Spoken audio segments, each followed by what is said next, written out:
Hello, I'm Miss Lenton and I'm going to read The Singing Mermaid by Julia Donaldson. The Singing Mermaid by Julia Donaldson.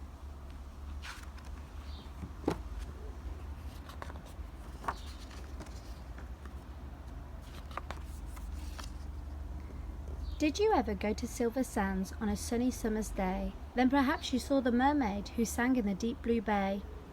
She sang to the fish in the ocean, to the haddock, to the hake, to the ling, and they flashed their scales and swished their tails to hear the mermaid sing. And sometimes a singing mermaid swam to the silvery shore. She sat and combed her golden hair, and then she sang some more. She sang to the cockles and the mussels, she sang to the birds on the wing, and the seashells clapped and the seagulls flapped to hear the mermaid sing. When Sam Sly's circus came to town, Sam took a stroll by the sea. He heard the mermaid singing, and he rubbed his hands with glee. He said, "I can make you famous, I can make you rich," he said. "You shall swim in a pool of marble and sleep on a fine bed of feathers. You shall sing for the lords and the ladies, you shall sing for the queen and the king, and young and old will pay good money to hear the mermaid sing."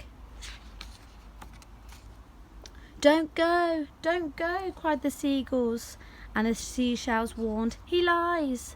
But the mermaid listened to old Sam Sly and smiled as she waved her goodbyes. He took her away to the circus, and she sang to the crowds round the ring, and more, more, more came from the deafening roar when they heard the mermaid sing. Now the mermaid shared a caravan with Annie the acrobat, and Ding and Dong the circus dogs, and Bella the circus cat. She made good friends with the jugglers, and the man who swallowed fire, and the clown with the tumble-down trousers, and the woman who walked on wire. But she wasn't friends with old Sam Sly. No, she didn't care for him, for he made her live in a fish tank where there wasn't room to swim. And there was no pool of marble, there was no feather bed. And when she begged him, "Set me free," he laughed and shook his head.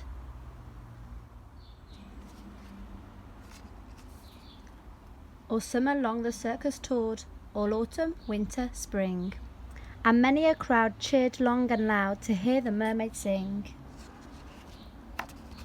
But the mermaid dreamt of silver sands, and she longed for the deep blue sea.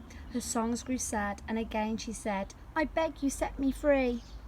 But again he laughed and shook his head, and he told her, "No such thing, here you will stay, while people pay to hear the mermaid sing." At Silver Sands a seagull was flying to his nest, when on the breeze he heard a song, the song which he loved the best. And he followed the song to the caravan. Sam Sly was about to lock it. The seagull watched as he turned the key and slipped it inside his pocket. The seagull waited till Sam had gone.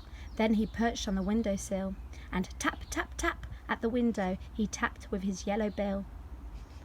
Come back to Silver Sands. It's only a mile away. I can find the key and set you free, if you'll come back home to the bay."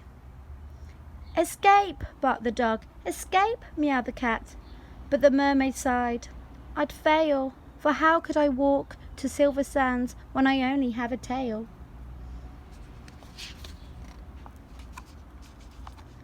"Like this!" cried Annie the acrobat, and she stood upon her hands.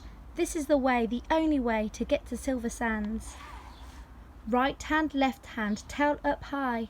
There's really nothing to it. If I give you lessons every night, you'll soon learn how to do it." Next week, while Sam was snoring, the seagull stole the key. He carried it off to the caravan and set the mermaid free. And he flew ahead to guide her as she walked upon her hands all along the moonlit road that led to Silver Sands. And the creatures on the seashore and the fish beneath the foam jumped and splashed and danced with joy to have their mermaid home. And if you go down to Silver Sands and swim in the Bay of Blue, perhaps you'll see the mermaid and perhaps she'll sing for you.